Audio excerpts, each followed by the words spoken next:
the rate at which we move through generational technological cycles is slowing. The rate at which we make significant advancements in applied computer technology, information technology, communications technology is slowing, not increasing. We are not continuing to accelerate.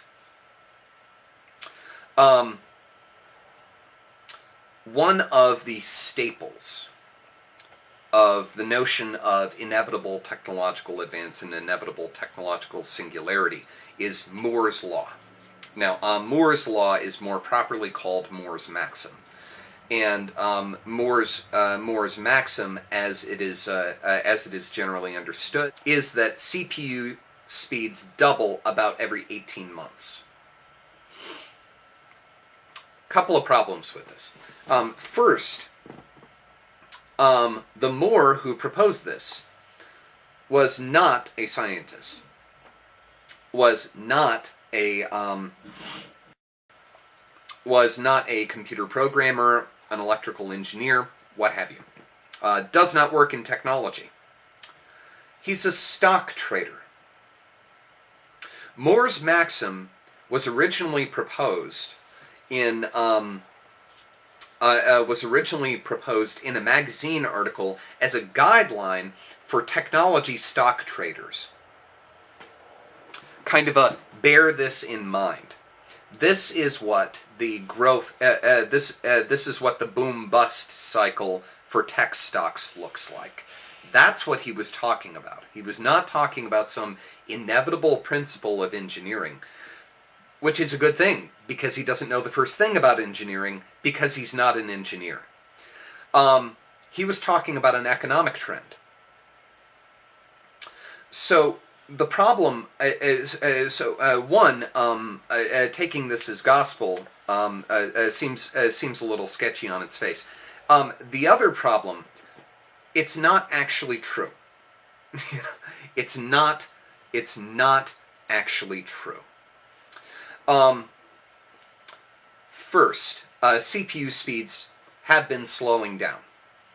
They aren't getting slower, but the rate at which they increase has been slowing down. On a noticeable, mathematically demonstrable curve over, I'd say, the last 15 years, but honestly, we could probably put it as far out as 20. Moore's maxim wasn't true 15 years ago. It ceased being true 15 years ago. Part of the problem is that we started running into the physical limitations of the materials from which we were constructing CPUs. You can only slice a silicon wafer so thin before you start getting inductive bleed over between the transistors. If you don't know anything about circuit design or the way that a CPU works, very simply, what you have is a massive grid of transistors. Each one is charged or uncharged, representing a 0 or a 1, and you have silicon, and you have a layer of silicon separating them in order to prevent them from conducting electricity to the other, so that the zeros stay zeros, the ones stay ones. Well, you can only get so many of those in a certain amount of surface area, and as you expand the surface area, you run into problems regarding heat generation. You run into problems. Regarding ambient EMP footprint. The bigger the CPU is, the more electromagnetic, the larger an electromagnetic field it generates, and the harder it is to contain. We have some kind of laws of physics problems with how much we can do with basically taking the same idea of how to process information electronically and making it bigger and faster and faster and faster. The problem is you can only slice silicon so thin before you start getting holes in it. and at that point it ceases to work.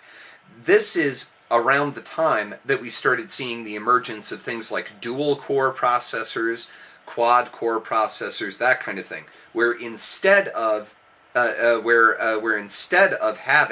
multiple just more transistors within a single processing core, we started adding multiple processing cores to kind of offset the problem.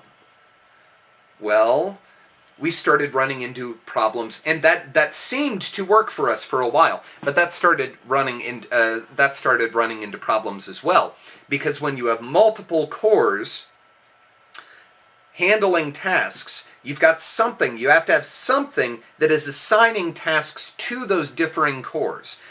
And at some point, you reach a degree of efficiency loss where you're spending more time figuring out who does what than you are gaining time by having multiple people working on it.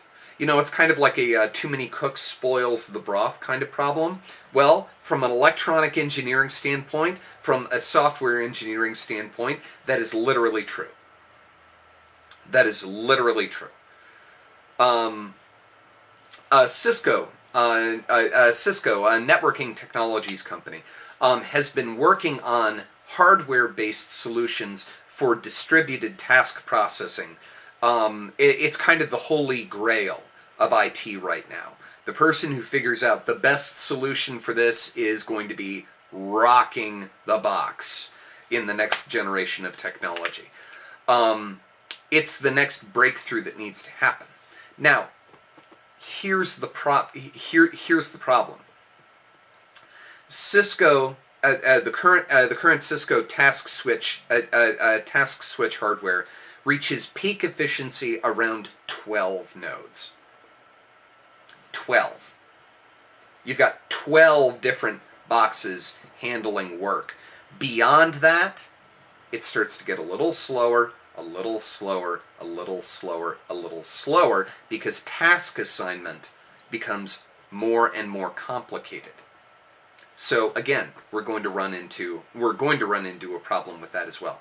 Now, all of this has been multi-core processing, 64-bit processing, and now task distributed processing.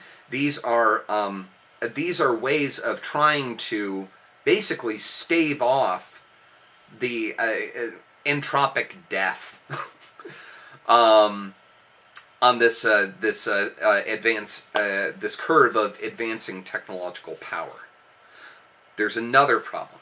There's another problem, and that's where we get right back to kind of what I was originally talking about. Other side of the problem is the man-hour limit. Very simple way of putting this. CPUs get faster. Memory space gets bigger. The rate of communication between differing hardware components continues to get faster. Hard drive space balloons. The rate at which a single programmer can write 200 lines of code is more or less the same that it was in 1965.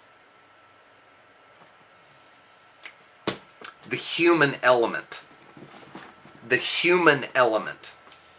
is by and large static.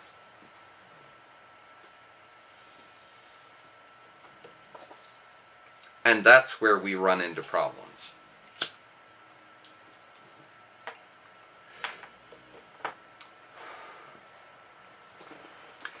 It is much, much easier. It is much, much easier to create a system with twice the space, twice the processing power than it is to write software that efficiently utilizes that system. Good example. This is a purely hypothetical example. Imagine that I invented right now a 7-state transistor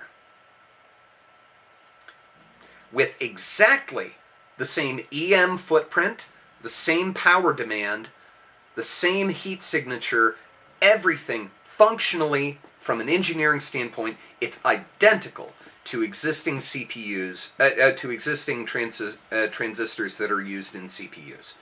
But now, it records 7 states of information instead of 2.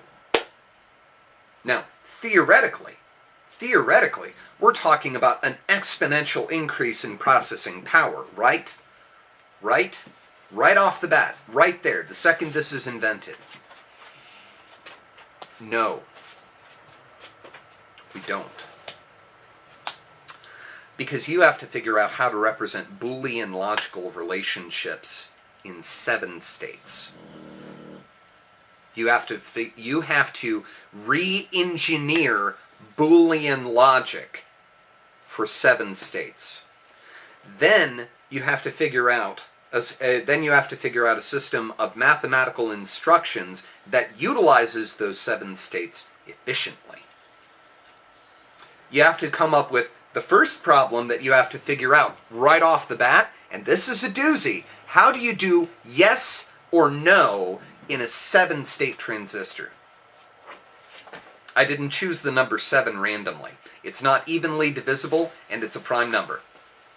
Technology, information technology, has to start over from ground zero. Has to start over essentially from scratch. And the first question you've got to answer, how do you represent yes and no on a scale of 0 through 6? The cheap answer? 0, 1, 2, yes. 4, 5, 6, no. 3 is maybe. You know? 3 is a maybe. You get the idea. You get the problem. Now, this is already manifest. This problem, the man-hour problem, is already manifest in, and I feel the need to apologize here because this is an area where the second I bring this up, a lot of people are inclined to take me less seriously. Games.